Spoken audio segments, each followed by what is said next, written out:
Welcome everyone to the November 8th Building Operator Association monthly meeting. I would like to remind everyone that's watching this recording, hopefully through our website on YouTube, that it's time to renew your dues for the association. Without membership, the association doesn't exist anymore. So we need your membership so that we can have our monthly meetings just to keep the ball running. Yes, we are a non-profit, but there are a few expenses that we need to meet. So that's how we do it. Also, don't forget to have a look at the magazine. We put one out once a month. Hopefully those who are on our list got the magazine, probably yesterday. And so in the magazine there's been some excellent articles. There's, of course, we support our platinum sponsors that and advertisers that make that magazine possible. And but we need to support the entire association meetings and so on a little bit more. We need to pick up the pace. We need to actually show up. The trade show went well. Attendance could have been better. We had 4 very good presentations. Those presentations are again available. You'll see them in our presentation library on YouTube, or you can go onto our website, which is www.boacalgary.com, and in there you'll see under, I think it's under events, so you'll find it anyway. So we'll have all of the past presentations. We started doing virtual presentations during COVID. Well, we're not doing virtual ones anymore. We did decided to try recording some of these in-person meeting ones. Our equipment isn't the best, so excuse the poor lighting and sound on the on the recording, but hey, it's all I could get for free. So anyway, we're still here. We're still trying to make this happen. We're still trying to remain a resource to the building operations community.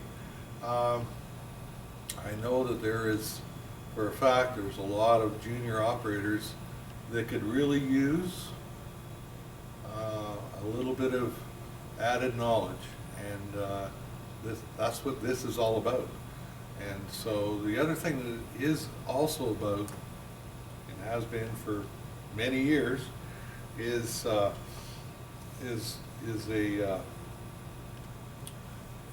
an atmosphere where you get to meet other operators and service providers and gain a rapport, because when things go wrong and you need a phone number or somebody to call to ask, what should I do?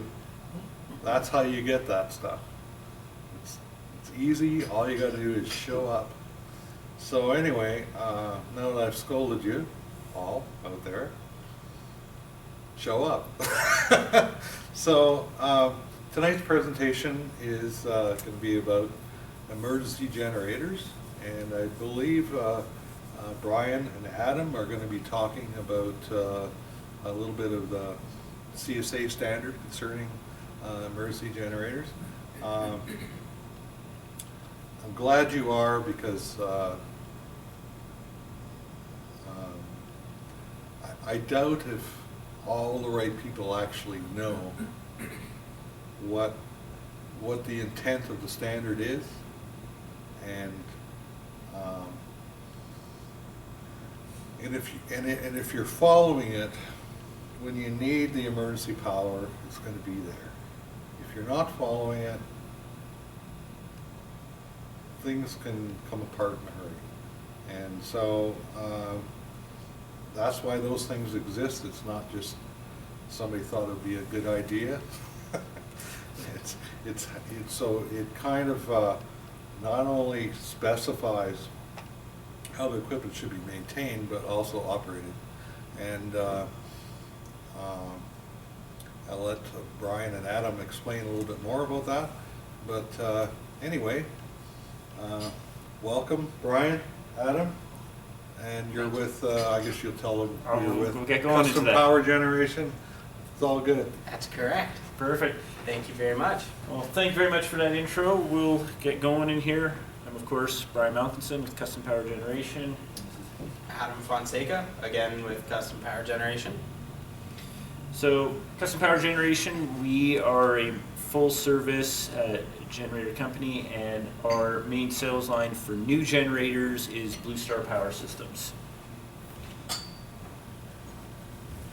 Now, we're going to be going over a couple of topics of discussion. So, of course, as we mentioned, going over the emergency generator system, so that's CSA 282, the various standards, the monthly, semi-annuals, annuals, and quinquennial 5-year services, what that means. We're also going to be going through just general considerations when it comes to your generator, mechanical testing, electrical testing, the auxiliaries that your generator may or may not have in your building. And lastly, just general comments regarding the emergency equipment around your generator. So that relates to things such as enunciators, alarms, ancillary settings, and how things like, say, your elevator may interact with your generator. So with that, again, Custom Power Generation, multi-service company. Blue Star is our main line, so we've got some examples of some of our units here. That's actually Adam right there doing some testing on one of our units during the commissioning. The one on the right here is one of our large units, full enclosure, louvers, sub-base fuel tank. Definitely might be representative of what you might have in your building for an outside unit. Bit about what we do. We have a variety of service capabilities, so we do, of course, on-site commissioning as well as training of the operators, which may be you and your buildings out there. Planned maintenance, annual load tests, of course following CSA 282 is what we use for preventive maintenance. Of course, emergency repairs, break fix. We do in situ replacements, so if you have a very old unit on the top of a building, sometimes bringing in a new one isn't practical. You have to kind of repair, replace, upgrade in place. We do that work. Of course, we do site audits and inspections. We do infrared testing. We have dual ticketed technicians as both heavy-duty mechanics and as journeyman electricians, which in our particular field makes for we can send one tech out to a variety of generator and related issues. And of course, we are EGSA Core Incident World certified, and we have locations in Alberta, BC, and Ontario. We are headquartered out of Alberta, and we are owned here in Alberta. So we are a sole proprietorship. We are not part of some other big conglomerate. So we're very much local here. Again, for those of you who have generators inside a building, that might be an example of what you have. So we're going to get into the CSA 282. So I'm handing this over to Adam. Hi. So as Brian had led on about CSA 282, this is a standard for which operations and maintenance was built around. And most of these queues took place from manufacturers. So it was a hand-in-hand process where manufacturers as well as design engineers came together and said, what do we have to do to make sure that this equipment will not only run in the event that it needs to, but also be maintained so that overall cost of ownership for what is a fairly expensive CapEx, it'll be reduced over the course of time. So parts of what CSA are is a set of these standards which have been laid out for what you want to do for monthly testing, what you would like to do for weekly testing if you fall under that classification of facility, and then also what you would like to do for your semi-annual, annual, and quinquennial services, which basically means 5-year. So as we had spoken of before, it's basically a lineup of maintenance and operational standards for which most generators will fall into that parameter, whether it's an emergency service or not. And then auxiliary to that, it also covers things like your transfer switch. So there's a lot of talk about the generator because it's an engine and it's an alternator all bolted together, and it is quite a substantial piece of equipment, but there's also transfer switches. So this is the other half of your emergency power system, which handles the transfer between utility and then your emergency source. So if that key piece is not functional, then your generator starting is really immaterial. So that's also another parameter that is looked at under CSA. And lastly, we will talk about facility classification, meaning that under emergency code, there's some distinctions about what your specific facility is required to fall under if you're a healthcare facility, and then all other facilities that have emergency generators.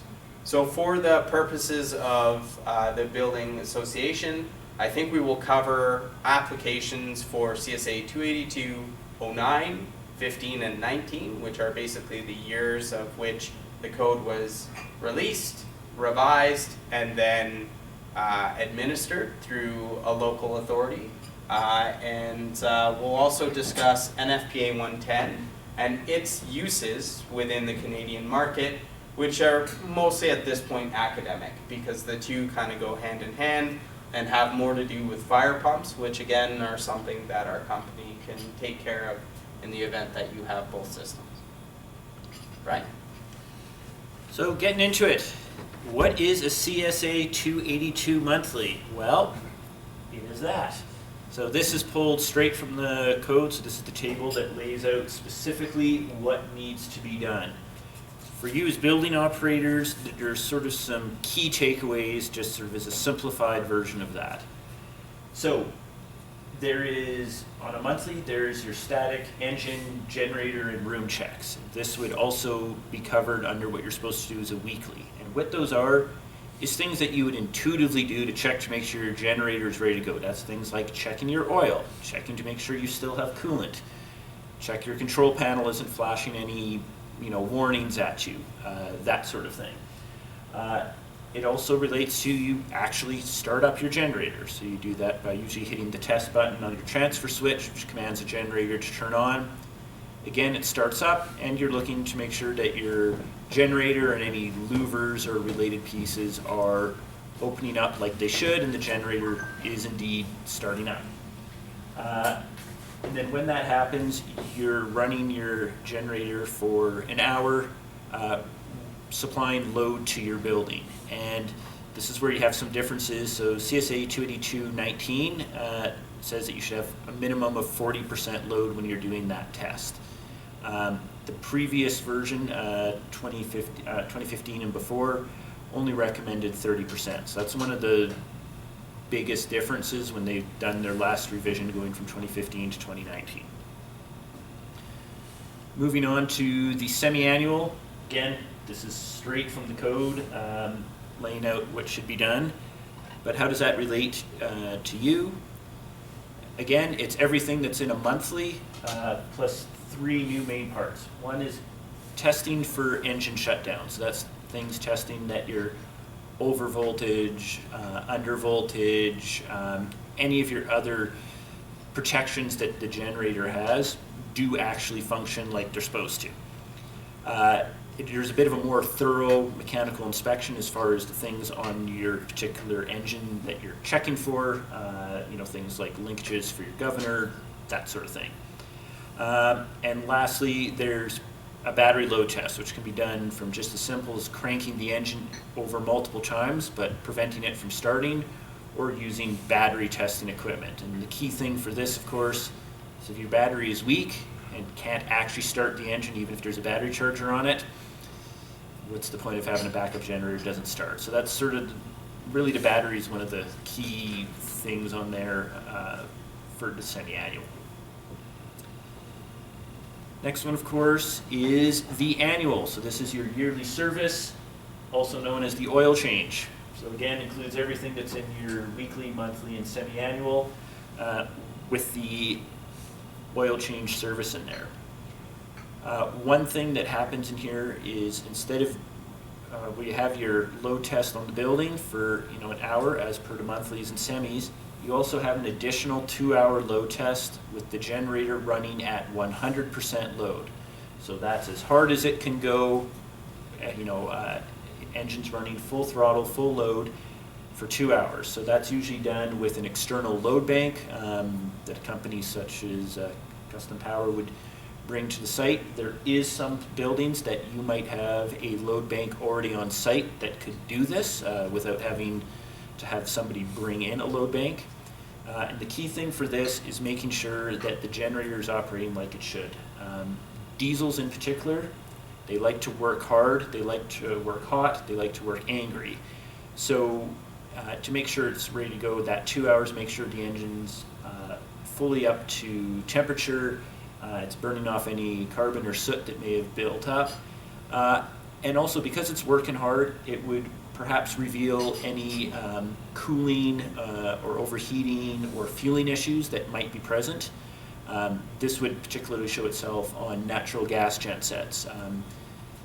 Any particular supply issues for natural gas or propane would often show up during that 2-hour 100% load test. Of course, we do a full fluid and filter change during the annual service, a visual automatic transfer switch inspection, and we also do, while the engine is running under that 100% load, do an infrared inspection as well. So that's looking at things like the transfer switch and your breaker while it's under full load. So that infrared would show if you have a breaker that's perhaps on the way out or problems with your ATS, that infrared will see those hot spots, same with loose connections, and give you a heads up for that before it hopefully becomes a catastrophic failure. So moving on to the quinquennial, the 5-year. Again, everything we talked about, plus a bit more. So what is those new things? Well, one of those is we measure the alternator. So that is where, and what that is doing is testing whether the insulation on the windings inside the alternator is still good.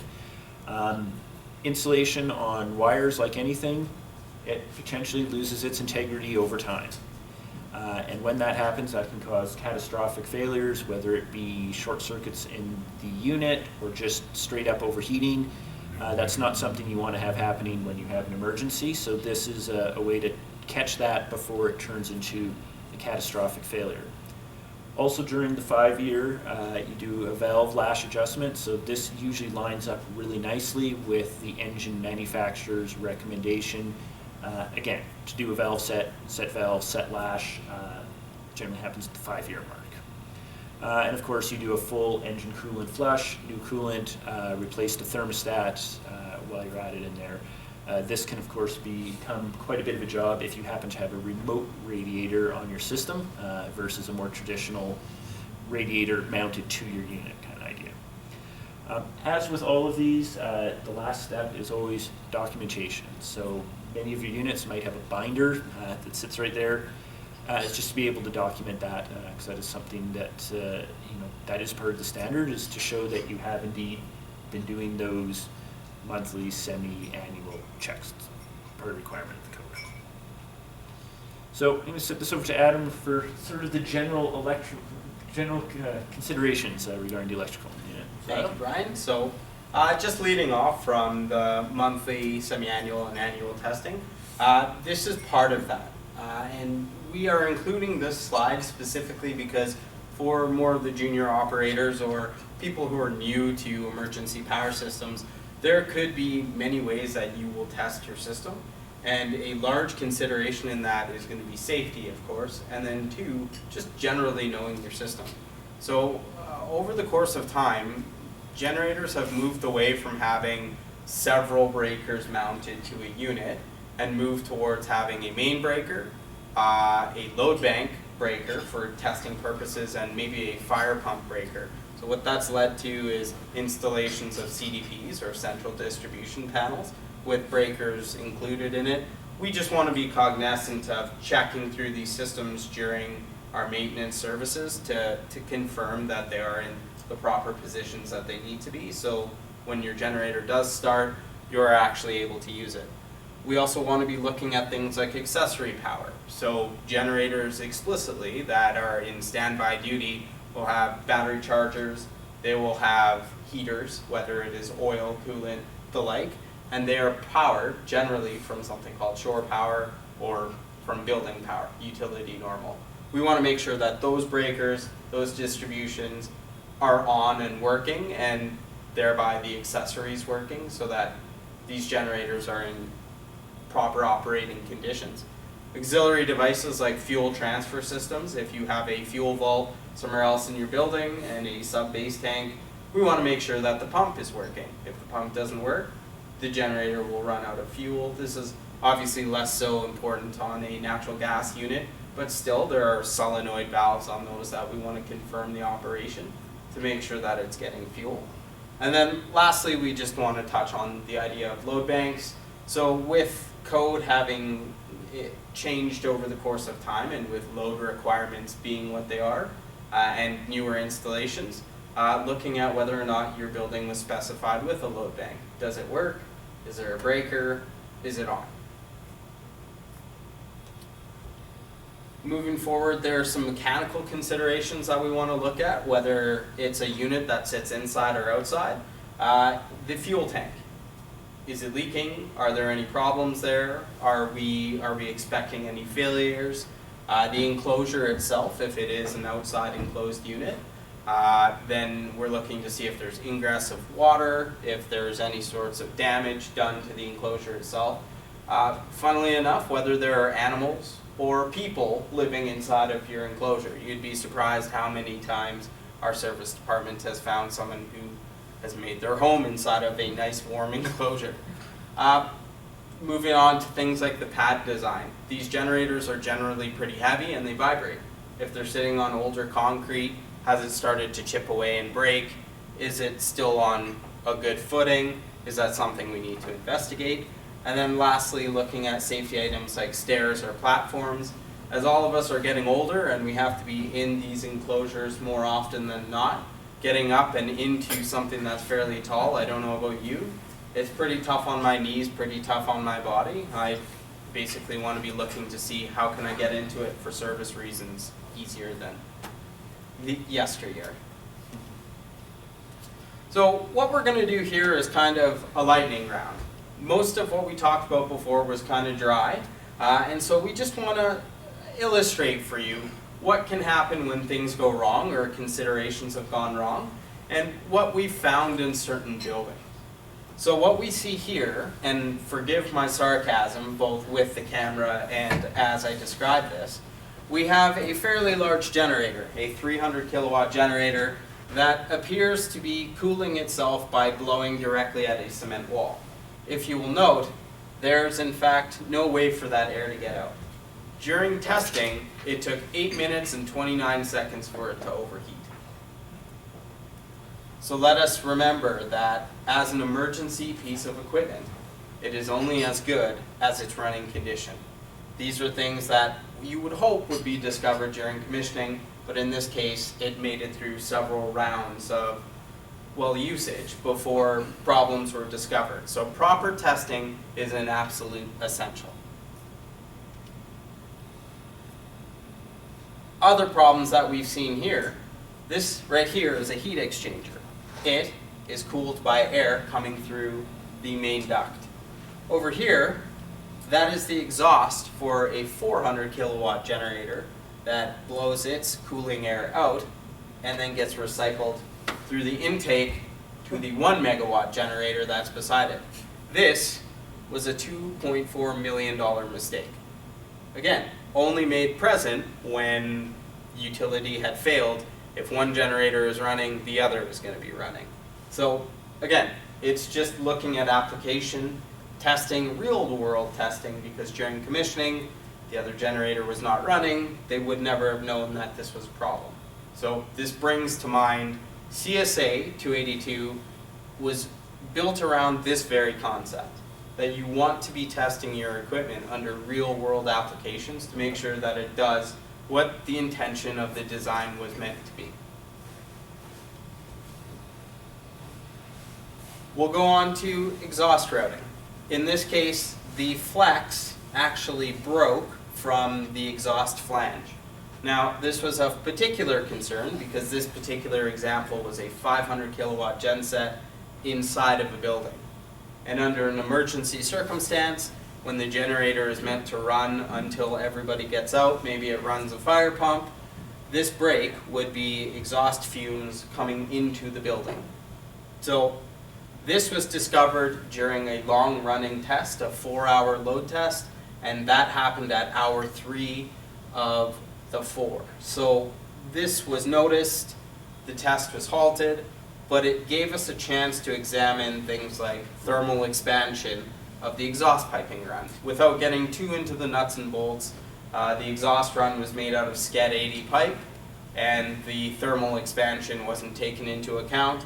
The pipe itself expanded in 3 or 4 different directions, and as you can see from the other photo, it moved it completely out of the way by about 1.5 feet. Long story short, it resulted in a failure that was revealed during regular testing that was then further rectified, so this wouldn't be a thing if the generator was ever called to action for that amount of time. This is a project that we took on recently where, because of the newer requirements for load testing, an auxiliary load bank was installed in the ductwork of a generator.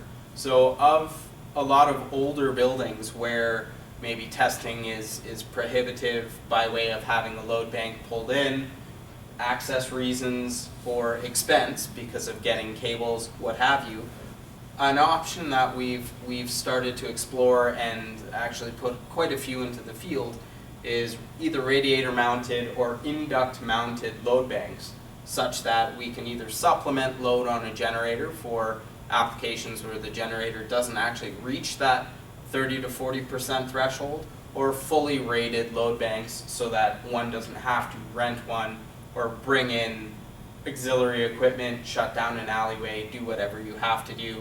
But this is definitely an application that we've started to see much more in urban centers like Calgary. For those of you who may have a generator that's on the roof of the building and no good way to hook up a load bank for load at ground level, you can imagine how much hoofing and wire that is. We've seen situations where we hang the wire off the side of the building, and that's a lot of wire, that's a lot of technician time to do that. It's disruptive. So that's why in that case it is cost effective to do things like this. Just as an example, on a 5-story building recently, to get a load bank connection box installed after the fact, wiring down to the connection box, it was quoted at $120,000. So when you are considering putting in items like this, where yes, the capex might be expensive off of the get-go, if you consider that an annual service might cost fractions of that, but you must do that over the course of 20-30 years, the expense doesn't look so much. So we do recommend that this is an option to look at if you have a particularly challenging installation. This is an installation where a load bank was supplied alongside it. This is on top of a roof, of course. So with that said, this is that exact situation where the expense of and the hassle of trying to load test these units is made much more easily accomplished by having a load bank that sat side by side with it. Lastly, are there any special testing that need to occur at any of your sites? Well, that's what we're here for. Give us a shout. We can come by, we can have a look at your specific piece of equipment and let you know. And by special testing, whether you're a healthcare facility, potentially like this, you're a 2 megawatt generator that sits about 6 stories up. How do we test it? How do we maintain it?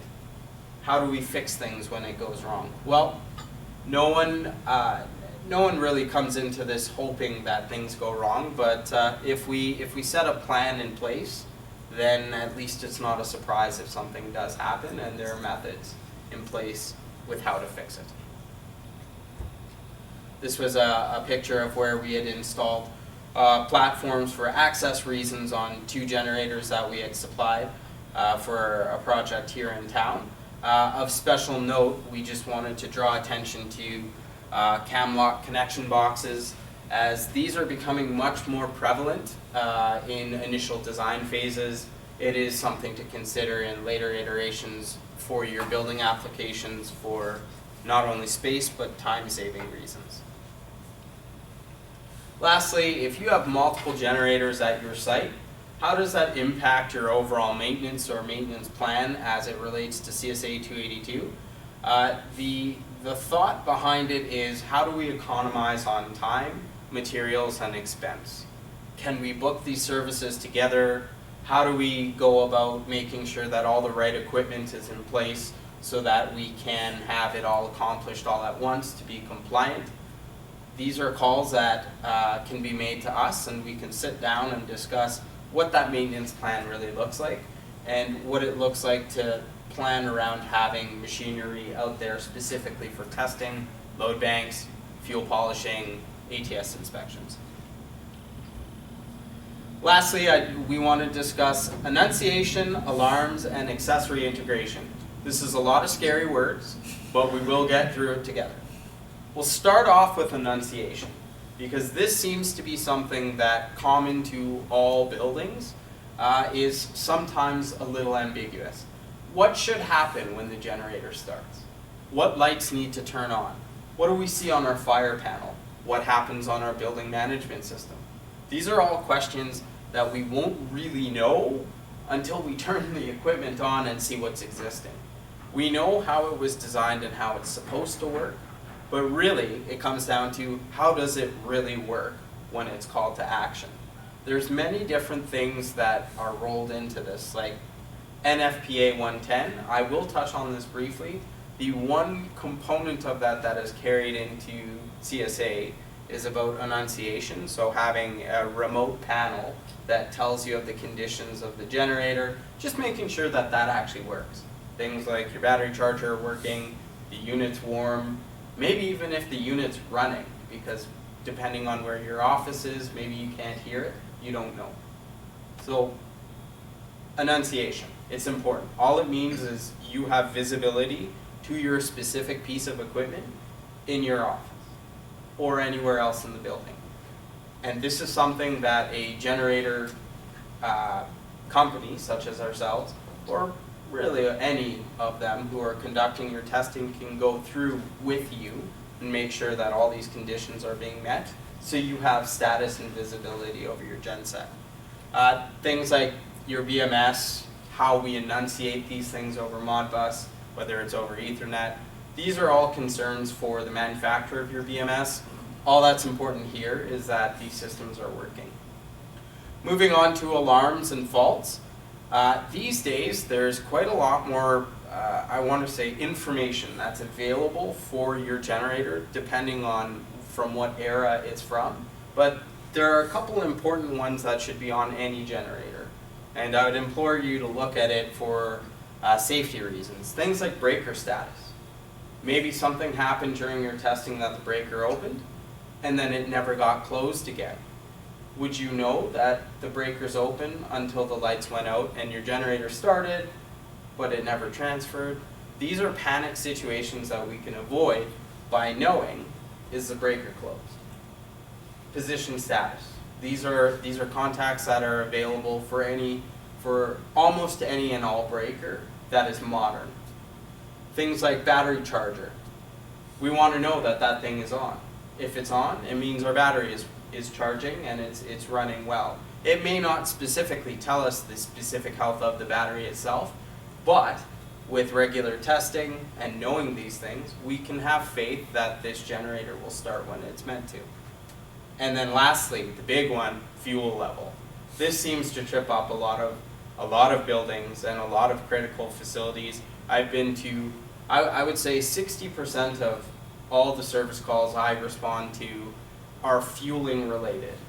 And sometimes, most of the time, it's because they've run out of fuel and they don't know. Or under load, it's run and there's no enunciation for when we're getting to the bottom of that tank. These days, fuel level enunciation is fairly inexpensive and something that is part of any newer genset, but your older generators, if it's the old siphon style, that's something that we want to consider either modernizing or having a system in place for when do I fill this fuel tank.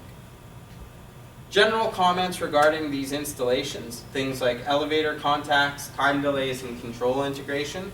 We'll touch on the elevator contacts as a part of what happens when I have to do transfer testing. This seems to be one of the biggest questions surrounding the emergency power system. Do my tenant suites lose power? Do I experience any sort of inconvenience as a part of this generator testing? And what happens to my auxiliary systems? What do I have to reset? So the simple answer to that is, we'll start with the elevators. In a normally operating system, if you have more than one elevator, at least one elevator car will home to the bottom, doors will open, under emergency power. The other car will still operate if that's how it's prescribed in the system, and there's enough capacity on the generator bus. But if not, it will halt that elevator and it'll not be on the emergency bus. Tenant suites are normally not backed up by the emergency generator. And when you're testing through the transfer switch, anything that is not on that transfer switch or the emergency bus will be will not be affected. It'll be unaffected by the generator transfer. And that's because electrically, that utility has never been lost to those suites. So asking the question of, well, are my tenants going to be disturbed by way of the elevators might stop momentarily and then service will restore? That realistically will be the one and only aggravation. But they won't lose power in their suites unless, of course, their suites are on the emergency bus, which is very uncommon. And then going forward from that, the lights, the emergency lights in the hallways, the exit packs, they might flicker if the battery packs are out. But again, if they're on the emergency power bus, that's really the only disturbance you'll see. What do I need to turn on or turn off or reset? Normally, your mechanical systems are going to be on the emergency bus, so things like pumps or MUAs or stair pressurization that are run from the emergency bus that have VFDs or controls that will take part in that. They might be disturbed if during the commissioning phases or testing phases before, those time delays were not set up. However, these are things that you do want to examine during testing so you know if in the event it does actually happen, utility failed, are these systems going to restart? So it's not necessarily a bad thing if you find deficiencies when doing this testing, because that's the whole point of testing, to see what fails and how do we rectify it. Lastly, we'll discuss time delays. So on transfer switches, modern transfer switches, even up to and including transfer switches supplied in the 90s, which will be a lot of the equipment that's downtown right now as we're going through a modernization and a revitalization. There will be the elevator contacts pre and post, which means that the generator under testing reasons won't transfer until the elevator car stops, and it will only allow the elevator won't restart until it's waited a certain time delay. Usually it's between 5 and 10 seconds, but it depends on the elevator manufacturer. Then there's also a time delay for when it retransfers from emergency power back to utility. Under a power failure, your transfer switch wants to see that utility stays consistent in voltage and frequency for a certain amount of time. It's about 5 minutes before it transfers onto it, just because there could be wobbles from a brownout or a blackout. Other than that, other time delays that are intrinsic to a transfer switch are things like the engine cool down. So when you're transferring or retransferring, don't panic if the machine doesn't shut down right away. That's normal operation. Once it's been running and it's carried load, there's a cool down sequence, and that cool down sequence can be anywhere between 1 to 30 minutes, depending on who commissioned the equipment or what the specific requirements from the engineer were. So at that point, are there any questions? I know that was pretty heavy. We can review again. Of course I got questions, but anybody can go first. Yeah. You mentioned about these generators, like, do they have that kind of processor or mic chips, like when there's any issue, there's coding inside it, like that's also... Error codes. Yeah, something that comes with the coding. Absolutely. Yes, they do. So Repeat the questions. So the question from this gentleman was, is there any coding or is there any error codes that are accessible through the generator or any computer systems on the generator that will capture and communicate any errors? And the answer is yes, depending on the era of generator. These days, modern generators have engines that have an ECU, an engine controller unit, which will parse and distribute any engine codes, as well as a generator controller, which will take those codes and translate it into statements for you, so you can see low coolant or engine DTC fail, injector, something went wrong there. It will tell you what has gone wrong. Because that takes us to another question, like, if any company, like, we have a BMS system, so can integrate with that BMS system, with, like, as a front end, like when you're gonna sit, and that's like the building operation, just sit there and check that through the BMS system, which is, he checks the HVAC, he checks everything, including that one, that's gonna be integrated into that system. So the follow-up question is there a way to integrate those messages from that controller into the BMS? And the answer is yes. Through Modbus RTU or Modbus TCP/IP, RS-485, we can, through whatever channel you want to use into your BMS, in modern generators, yes. And that's brand agnostic. You can stipulate, I want my generator to tell the BMS this, that, or the other. We do that right now with dry contacts.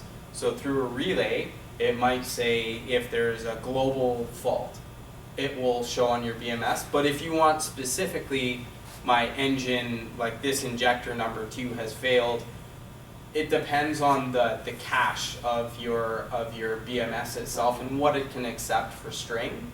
But we can provide Modbus codes to you, or I should say we can provide you the information through Modbus or through whatever protocol you want to look at to your BMS, and then it'll be up to your integrator to code those messages, to decode them I should say, and then it'll show up.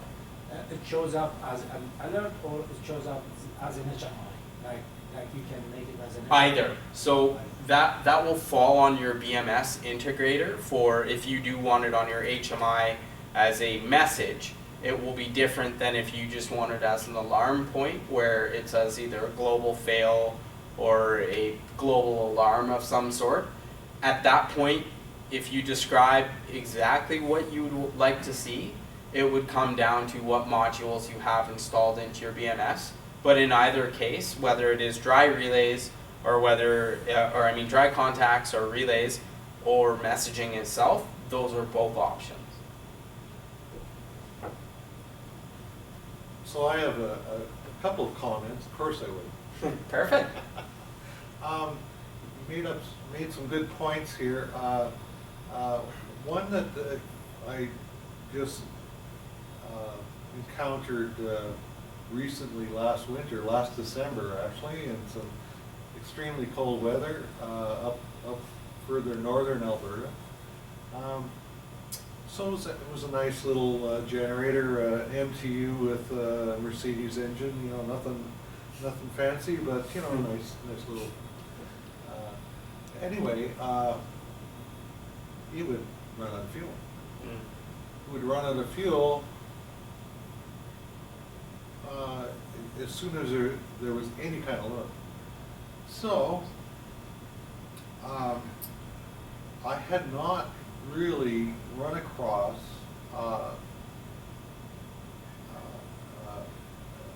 anti-siphon valves before, but except in aviation, right? Mhm.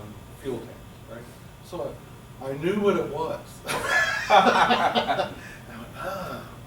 So what the issue was the fuel pump on the generator didn't have enough lift to Yes. overcome the spring pressure on the anti-siphon valve. So, two problems. It was the wrong selection for the anti-siphon valve, and you know, generically you have to do the math on site. It's not something you just I pick it out of a catalog. You know, Correct. it doesn't work that way. So so there, you know, they were sitting there with 10,000 liters of diesel, and the generator runs out of fuel, and it's right next to it. Hmm. Unbelievable. So I'm going, wow. Well, I wonder, and the individuals involved, this is was a building, a school that was commissioned by who knows, and but it had passed all the commissioning, and I thought, how is this possible that this could ever happen? And of course, it's minus 30 yet. And come to find out two things.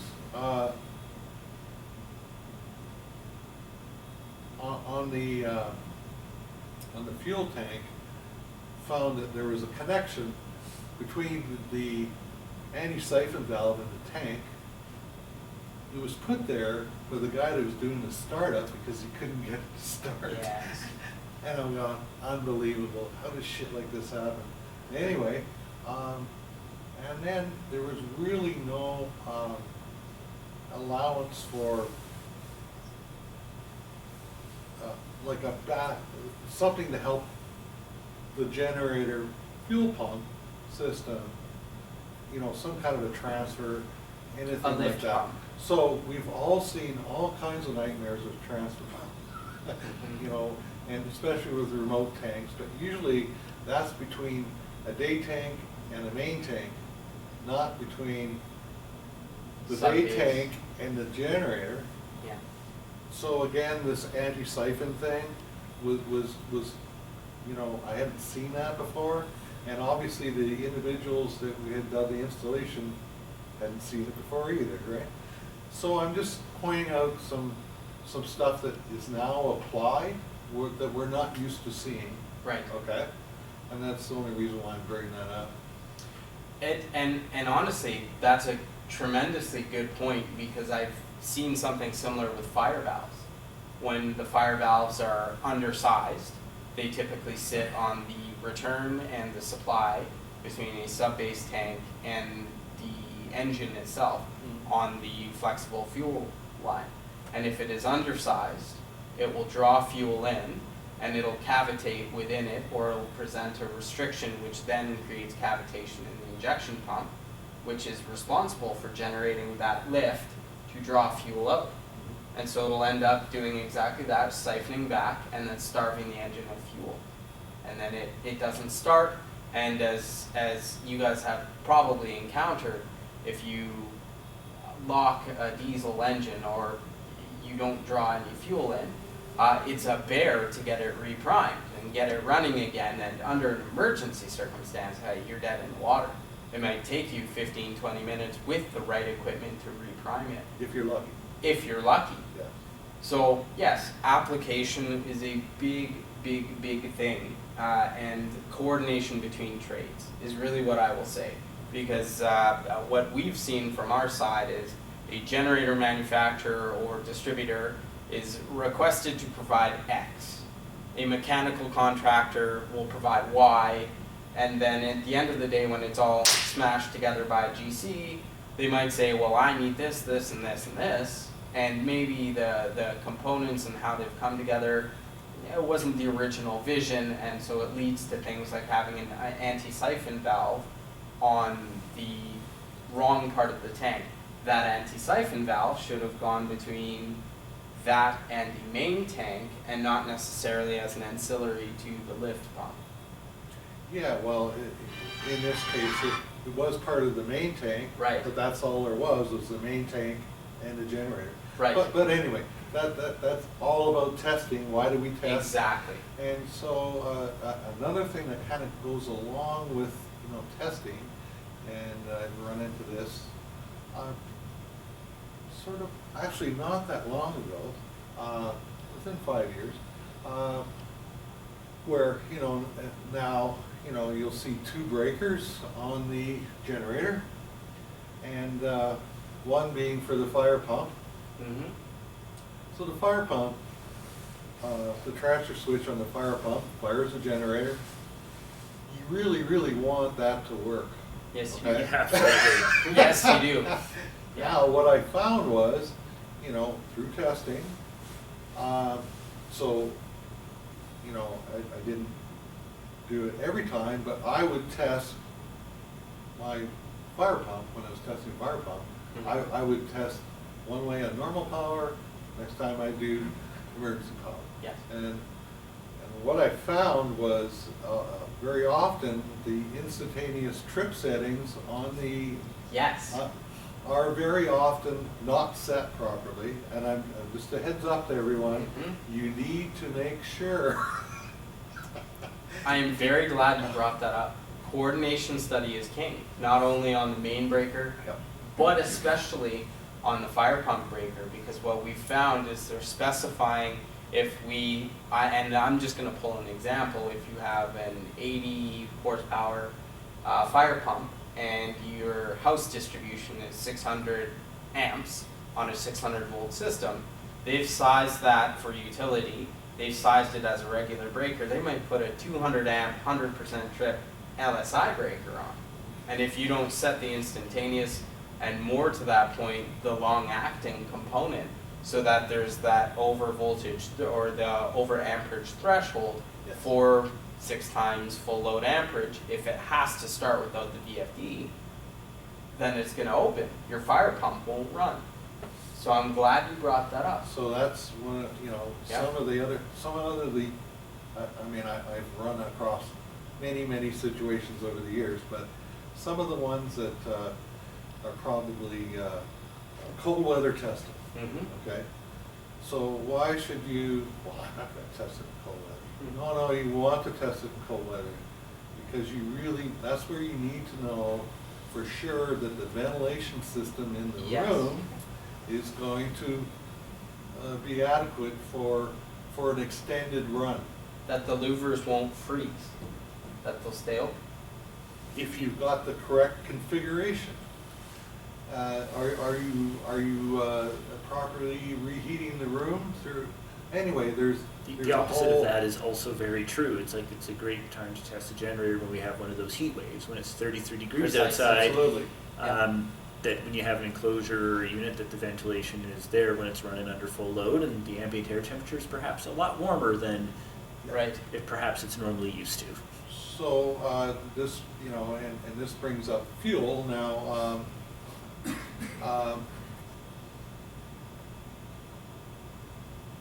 Diesel fuel, if you're not using winter diesel, Yes. has a lot of paraffin in it. Okay, so Yes. in Calgary, we don't run into, extended periods of time of cold weather. But we Not at get all. enough cold weather, and always, that's when shit happens, when it's cold, right? So if you've loaded up your tank full of number 2 diesel, summer diesel. And number 2 is winter. Number Oh. 1 is summer.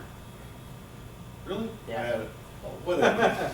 Either way, I understood your point. So, anyway, I guess the point of it is always buy your fuel in the wintertime. You can actually stipulate at any time of year that you want winter diesel we work with a refueling partner that will only refuel number 2 winter diesel for exactly that point with an additive for algae. Because over here in Calgary, we're a very dry climate, but we're also super dusty, which leads to fungus and algae that seems to make its way, it ingresses into these tanks. And that's the point of fuel polishing, which is to filter that fuel and remove those contaminants. Because if you think about it, you have a 24-hour tank, you might only burn 3 hours of diesel a year. So then what do you do with the other 21 hours of diesel? So then finally, well, 2 things. I never really understood the whole elevator thing. Right. And you know, again, with a lot of these buildings downtown, they've got big generators, perhaps not as big of an emergency bus as we would like, so we would struggle to get a 30% load, but so I guess what happens is you've got more than enough power to run all the elevators you could ever imagine, but you end up with this mismatch of stuff where some are on emergency, some are on normal bus, some stop, some go. It's a nightmare. Not so much in a commercial building, but in a residential building, it's brutal. So I don't really understand the reason for it, and again, the elevator equipment, depending on whose company and stuff like that, it's just like anything else these days. It's all electronic. Yeah. And it doesn't like power bumps and faults out on The an drive. emergency. So those are 2 things that are the biggest pain there is to trying to do any kind of full-on or maintenance runs. Right. The number 1 thing is faults on the elevator from a run. Elevator's not working, not coming back, all of those things. All of this stuff is solvable, but again, you gotta have the correct surge protection involved on your building, in detail, and not just some cheap stuff. And so, I don't know why that isn't incorporated in design. I don't understand. But the newer elevators are extremely sensitive. And so if you don't have that, then you might as well just have the elevator guy come out every time you run the generator. That's how bad it is. And I do sympathize with that greatly, because especially when we're doing integrated systems testing for handover, for occupancy reasons, it's always the same story that even small changes in voltage, maybe the drive gets upset and then it won't return on utility with that small power bump. It will down an elevator, and you very rightly so. I guess the only solace to that I can provide at all is looking at honestly a small UPS for the crossover. And the idea of these pre and post transfer contacts and transfer switches on whether it's a single, and normally it's now on bypass transfer switches, they come integral. These transfer switch manufacturers will include output relays specifically to drive that, okay, we're going to hold not only your volatile memory, but we're also going to hold the operation for 10-second window. I would like to say that as an industry for not only elevators, but for generators and transfer switches, there are provisions for it. It comes down to who set it up. And was it tested during setup for a wide parameter? I will not stand here and say I can solve the world's issues on the elevator side, but I will say that when a system is properly set up the instance of an elevator getting knocked out is lower. So with that said, what that might look like is during an annual test, you line it up with the elevator guy, and at least the two of us can have a conversation of, does it work, does it not work? Because during that instance, we will perform a building transfer test, a 1-hour building transfer test. And so there's opportunity, if the elevator guy is gonna have to be there from a Dursar, what have you anyways, to run their yearly maintenance, we line it up all on the same day. And if your company that you're working with, that you're partnered with, is flexible, they will make that agreement with you that they'll show up at the same time for this purpose. So again, another weak link on building startup, and actually you find it, years later. Yeah. Is the coordination about the alarming out to the fire alarm, to the BMS, all of those. These days, you could consider that, an essential thing, but I can tell you from a specification point of view, it's not handled very good by the engineering community. Mm-hmm. They don't understand. And so you end up with, pardon my French, a shit show. Absolutely. And it is one of the most difficult things to resolve. It is absolutely the most simple thing to solve. But there's nobody who's going to stand up and so all I can say is, on your annual test, you need to not only be considering it an annual test on the generator, but Yes. you need to expand the scope a little bit and get the right partners involved. So that's all about getting the right people to look after your stuff and a more comprehensive thing. So you're going to be able to. You've got the horsepower to solve the problem. You've got the horsepower to identify the problem and then solve the problem. So anyway, Right. those are all Absolutely. personal experiences that. And you know what, I will take that back as a note that we're very fortunate in that our company also is involved in the front end engineering of a lot of these newer projects, where we can go to a design engineer and say, look, as part of your specification, and it has been a fight that we've been very, very, very involved in, is controls. Because a great portion of what a generator does today is, as we were talking about, the enunciation piece, the alarm piece, and how it integrates with the rest of your building. Because it's a global problem when the piece of equipment that's meant to keep the lights on in an emergency cannot talk to any of your other systems. And then the systems like elevators that are meant to get people out in an emergency situation, none of these things work because the systems don't really talk to each other. So integration has become much more of a hot button topic with the engineering firms to get it right.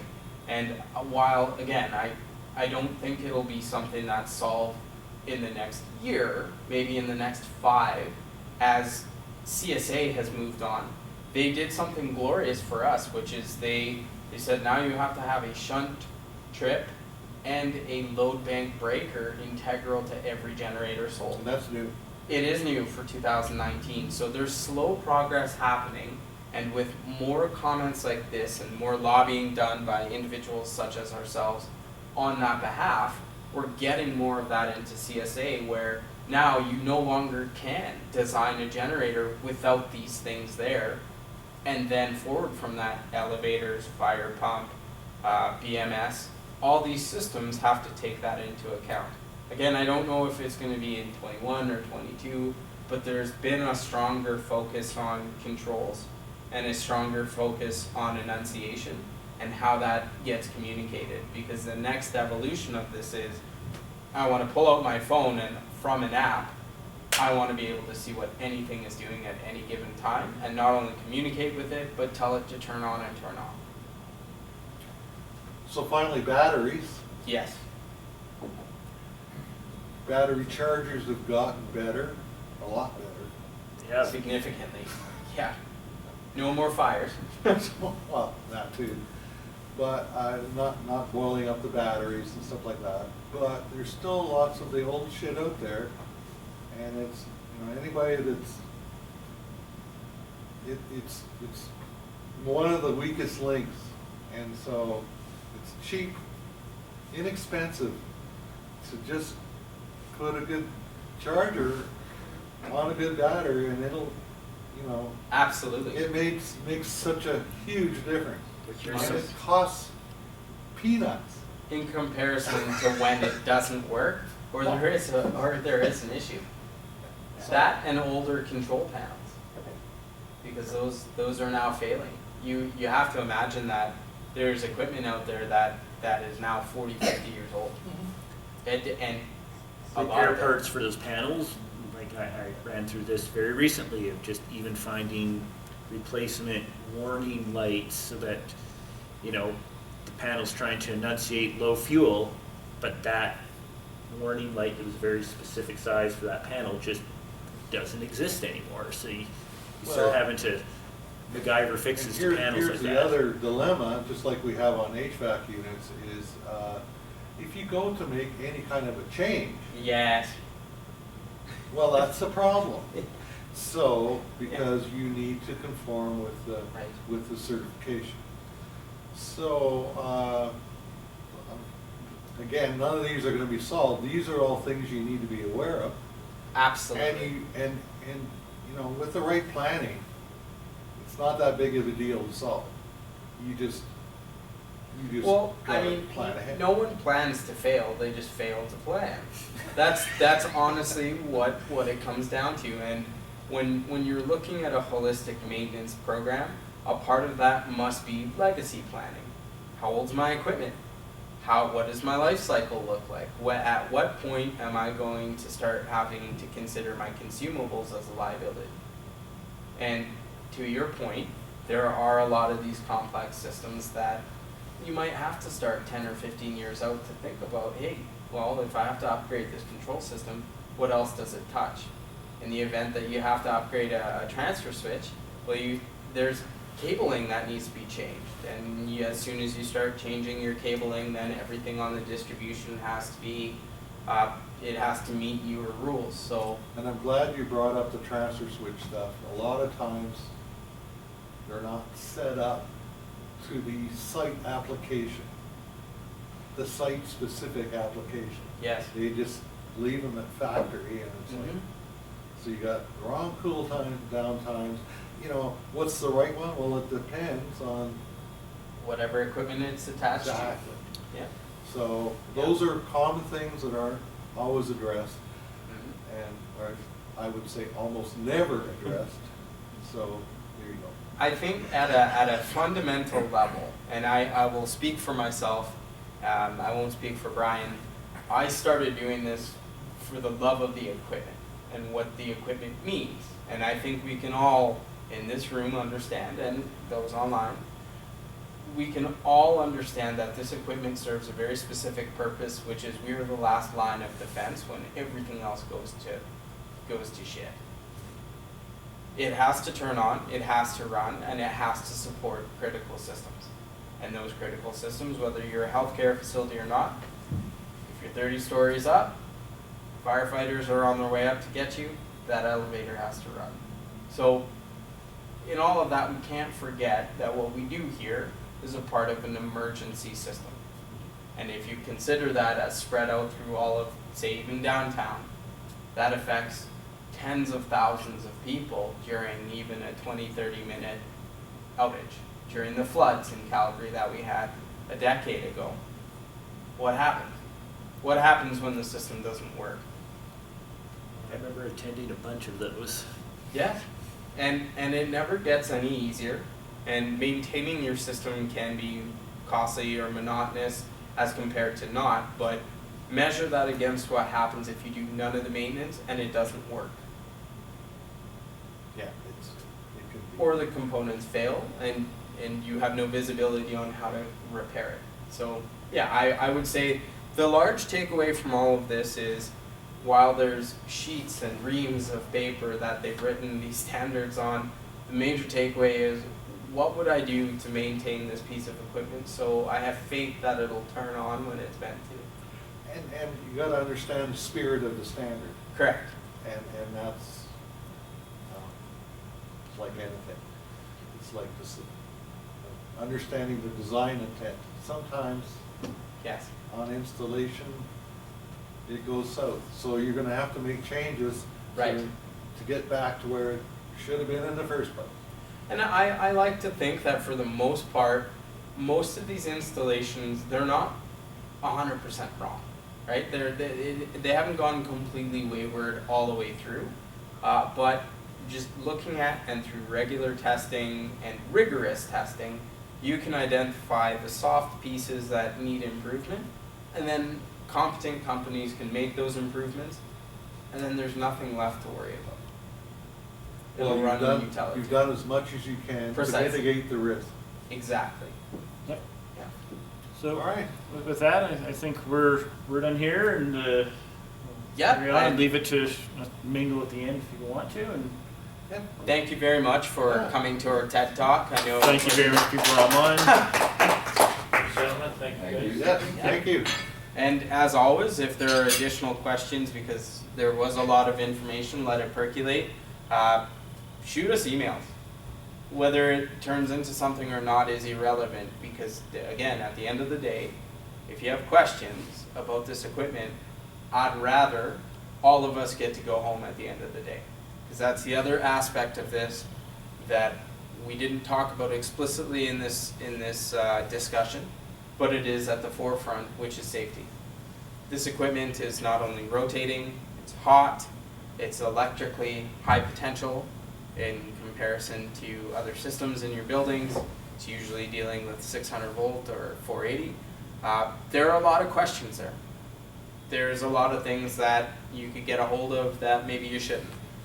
I would rather you call and ask a clarifying question and get to go home with all your appendages than not. So I don't need to service your equipment to tell you what button to push. It's that simple. all right. That's good. Well, With thank you that, very much. thank you very much. Yeah. Much appreciated.